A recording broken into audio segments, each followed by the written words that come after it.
Hello दोस्तों, फिर से स्वागत है आप सभी का आपके अपने YouTube चैनल पे। और आज हम आपको बताने वाले हैं सीटेट हिंदी के जो महत्वपूर्ण क्वेश्चन एग्जाम में आते हैं। ये आपकी परीक्षा जो जुलाई में होने वाली है उसके लिए अति महत्वपूर्ण है।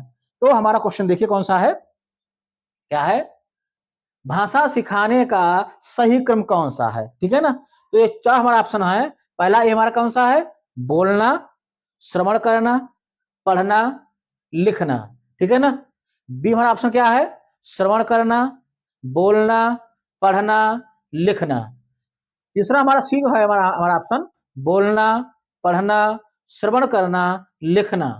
डी है श्रवण करना, पढ़ना, बोलना, लिखना। ठीक है।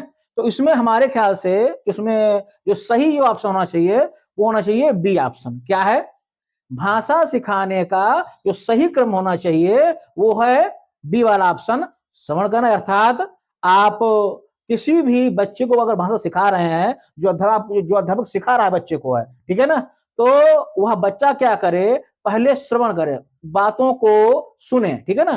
पहले क्या करता है, वो बातों को सुनता है, फिर वो क्या है, बोलता है। ठीक है ना। फिर क्या है, वो पढ़ता है, उसके बाद जो है वो लिखना शुरू करता है। ठीक है। तो उसमें ऑप्शन आपका होना चाहिए श्रवण करना यानी कि सुनना, फिर बोलना, फिर पढ़ना और फिर उसके बाद में लिखना।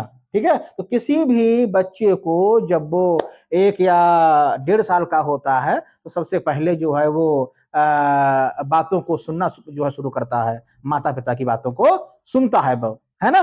तो क्या है, वो हो गया है श्रवण करना। ठीक है।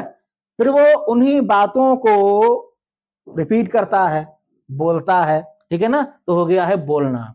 और जो ही अब बच्चा बढ़ रहा है धीरे धीरे, ठीक है, आप उसे पढ़ा रहे हैं आ बा सा दा या का खा गा घा या छोटा बड़ा छोटी बड़ी, है ना, या ए बी सी डी, है ना। तो वो बच्चा क्या करेगा, उस बात को सुनेगा, फिर बोलेगा, है ना, है ना, और फिर वो उन बातों को, बोली हुई बातों को पढ़ना शुरू करेगा। उसके बाद में जब उसकी आयु हो जाएगी लिखने की तो वो लिखना भी शुरू कर देगा। ठीक है ना।